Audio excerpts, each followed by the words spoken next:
Baby Francis! Yes, baby! Hi mga kalove! Ako po pala si Ulysses, ang bayot nga kay at pero dili iga. Ako dis Francis, ang gwapo perdiuso. And we are the Family Love Team. At kung bago ka pa lang sa aming channel, don't forget to subscribe. So ngayon mga kalove, dahil tapos na pong malagyan ng tiles ang ating bahay, OMG, thank you Lord! At sa lahat ng nag-support sa Family Kalove Funds dyan, thank you 100%. Are you ready? Ayan. So ngayon mga kalove, ay ang susunod na gagawin po natin ay ang paglagay po ng sanipa at gutter doon sa ating bubong at hindi sa flooring dahil tapos na oil, alangan naman. So ngayon mga kalove ay pupunta tayo ngayon doon sa pagbibilhan po ng 2x2 mga kalove para magawa po ng damba. Oh, kasi yung damba natin ipakita mo. Ito po yung damba namin mga kalab, di ba? Nasira na. Ayan. So gagawa kami ng bago para mas madali nilang maabot ang ito pa mga kalab, yung bubong natin.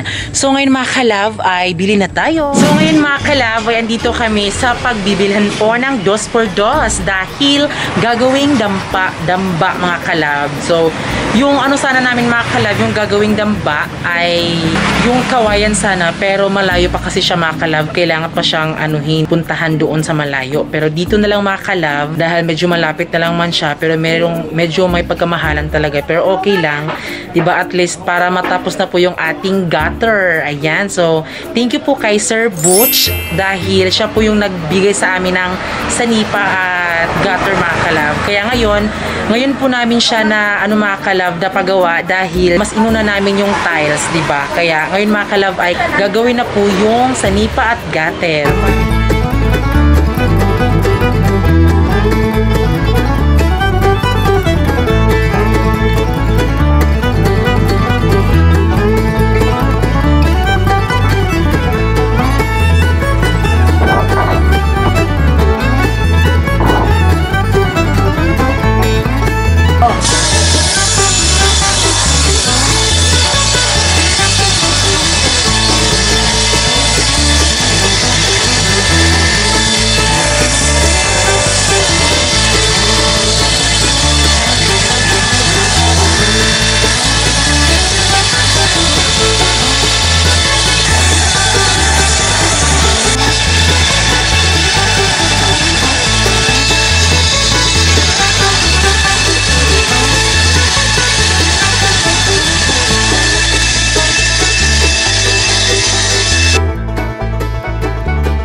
So yun mga kalab, dahil tapos na nga po yung tiles, ngayon po ay ito na po yung nabili namin na mga 2x2 mga kalab. Kaya gagawin niyang damba mga kalab para ilagay dito para mas madali lang pong maabot at mailagay po yung sanipa at gutter doon sa ating bubong. At syempre yung ating gutter mga kalab at sanipa ay andito na sa loob mga kalab. Ayan po.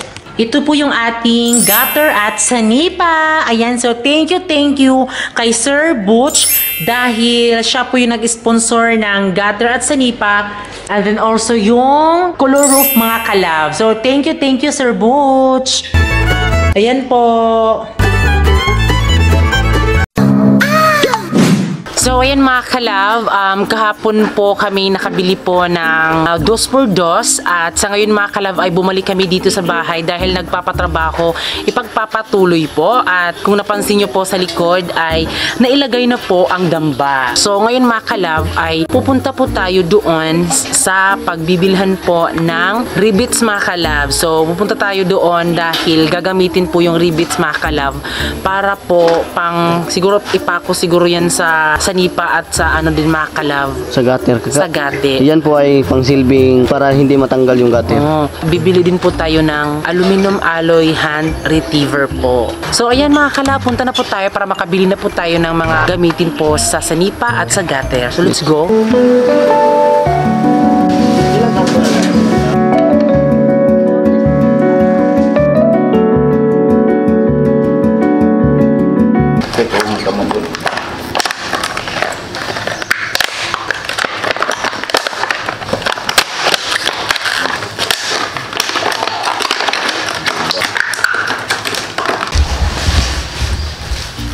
mga kalab, andito na tayo sa ating bahay at syempre nabili na namin yung aming sinasabi sa inyo na itong blind rivets and then itong Volcasin mga kalab at syempre itong riveter mga kalab. Hindi po siya stapler mga kalab na parang ginaganon.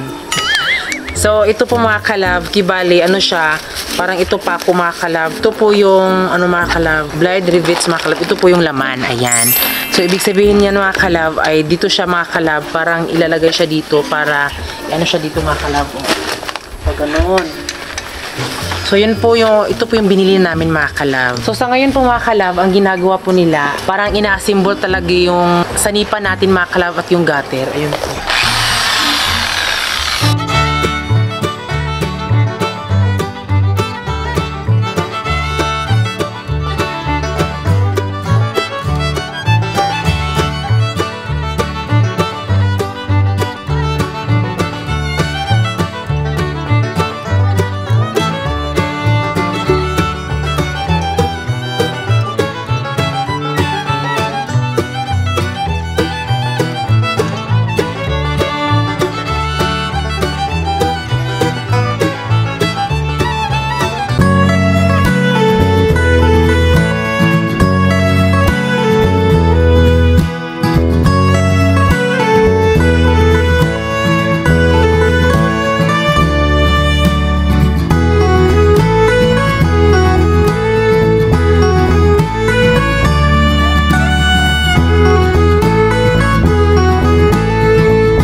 Ngayon mga kalab, ang gagawin na po namin sa ngayon ay parang i-connect na po lahat yung mga host mga kalab para hindi na tanggal ng tanggal kung meron gagamitin. So para sure talaga na parang permanent na talaga mga kalab. So ilalagay na mga kalab.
kalab, dahil andito na kami sa bahay at pasensya ha dahil hindi siya agad-agad natapos po yung aming gutter at sanipa talaga mga kalab. So, galing na din kami sa pag-o-orderan mga kalab. Akala namin madadala na namin siya bukas or kanina mga kalab, pero hindi kasi tumawag siya na baka siguro within 1 week or 2 weeks siguro ang tatagal mga kalab kasi i-order pa daw siya sa Davao, kaya sad to say hindi pa talaga mapapatrabaho yung aming gutter at sanipa mga kalab. Pero okay na yun mga kalab, diba? At least may inaantay tayo at least nabayaran na at soon mga kalab ay malalagyan na po talaga ng gutter mga kalab para matapos na po. So ayan, dahil andito na kami sa bahay, so bumili na din kami ng sako ay ano mga kalab, pagkain ni YT at FB. Tungang sako. Oh, half sako lang ito mga kalab. So ayan, binili lang namin siya talaga dahil siguro kami next week magbibili mga kalab kasi orada kasi tapos nagmamadali kami kasi si FB at si YT mga kalab. Gutom na at out of stock pa po yung binili namin na ano mga kalab, itong pagkain sa baboy. So ngayon dahil ito nga meron tayong King's Vita Plus dito mga kalab. So para iwas sakit po yung ating baboy at para maging strong po yung kanilang muscles ay ilalagay namin itong isang cellophane ng ano mga kalab, King's Vita Plus Animal Feed Supplement. Ayan. Ayan, bubuksan na natin mga kalab para mahalo na. Dito Sil. Sil.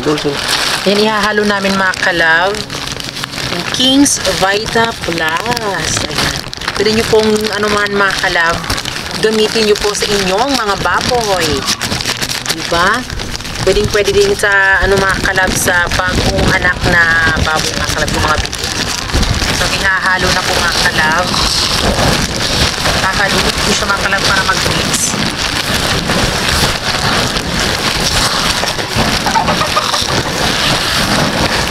So ayan, hinahalo na po ni Francis. Pwede nyo pong gamitin mga kalab itong King's Vita Plus dito sa pagkain ng ano mga kalab, baboy. Para hindi na siya hassle mga kalab. King's Vita Plus ka na, King's Vita Plus ka na. Ipanin ko ang hangganan ng langit upang ang tagumpay aking makakamit. King's Vita Plus, ang aking hari. Ngayon aking alaga ay laging healthy. King's Vita Plus ka na, King's Vita Plus ka na, King's Vita Plus ka na. So yan mga kalab, tapos na po ang vlog na ito. Yes. At sa mga nag-support, maraming salamat po. At kami na po ay nanghihingi ng paumanhin dahil kung ano mga kalab sa bahay serye namin, hindi talaga siya tuloy-tuloy. Tapos kapag naka-video kami, kulang pa, hindi pa tapos. So pasensya dahil ganun talaga yung nakayanan namin. Pero wag kayong mag-alala kasi lahat ng mga pinapakita namin sa inyo is galing po talaga yun sa ano mga kalab, sa inyo. Diba? Kayo yung nag-support at wala kami ngayon kung wala kayo. Ganun. Yes, totoo yun mga kalab. Kaya Maraming salamat sa inyo po mga kalab. Sana tuloy-tuloy na yung mag-support nyo sa amin mga kalab. Kaya go with the flow pa rin tayo sa ating bahay serye kahit hindi pa siya matapos-tapos agad, pero I know naman na alam niyo naman kung ano yung rason, di ba? Kaya maraming salamat talaga sa inyo at kay Papa God. So ayan mga kalab, thanks for watching our YouTube channel at don't forget to subscribe our YouTube channel at kami ang Pranoli Love Team nagsasabing dapat love lang.